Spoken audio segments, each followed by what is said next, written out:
The new Acolyte series that just came out this week on Disney Plus is making headlines already with dramatically low audience scores, not critics, audience scores, and a viral interview by the show's creator and director, Leslie Headland. Let's just listen to that ourselves together, shall we? I'm going to ask you both because this is, I would say, arguably the gayest Star Wars, I think, by a considerable margin. And are you excited about that? Are you bracing yourself? Star Wars. Not the It's pretty gay, let's be honest. It's pretty gay. It's pretty gay, let's be honest, as we do this, like, gay dance. Putting this, this is going to be a talking point. Is it going to be a talking point? I'm sure so. Because nerds are gay. Well, yeah. Did you hear that? Because nerds are gay. Newsflash, nerds. Welcome. Welcome to the Pride Rainbow. Some nerds are very not gay and are very threatened by gay Well, that's stuff. true. But in my world, nerds are gay. Is this a fun element of it? No, I don't think so. And yet people have told me that it's the gayest Star Wars, and I frankly... You're offended? Into it. No. How gay this is, and then send each other a reference photo. And are you telling me, with a straight face, that C-3PO is straight? They're a couple. That's what I think. But this is more outward. I think it's canon that R2-D2 is a lesbian. Oh, Ooh. interesting. Yeah.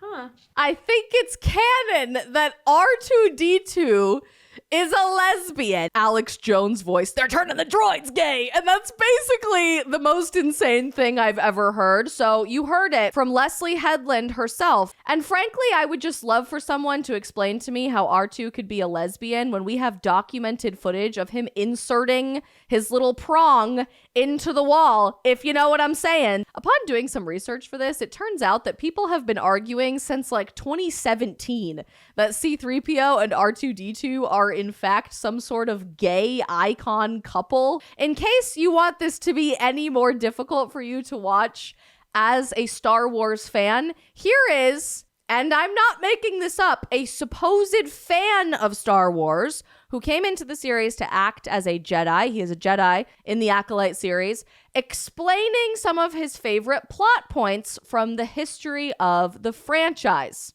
Well, Anakin just killed a whole Death Star. How many people died on that? I'm sorry. Who?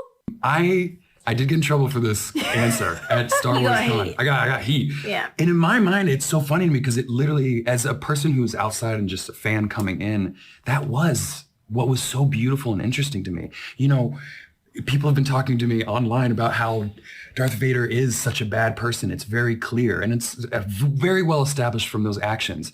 But if you can't look and see that Anakin blowing up the Death Star possibly killed millions and millions of people. I'm going to get in trouble for saying this right now. You should just shut up. You should just shut up. You should just shut up, his co-star says, because everyone is cringing over the fact that not once, but twice, this supposed fan of Star Wars coming into the series to be a Jedi, he acts as a Jedi in Acolyte now, doubled down that it was Anakin who blew up the Death Star and killed millions upon millions of people. They're calling this show critically acclaimed because all critics have voted this show to have a 94% score on Rotten Tomatoes, but the audience score is quite literally 45%. A flop if I've ever seen it.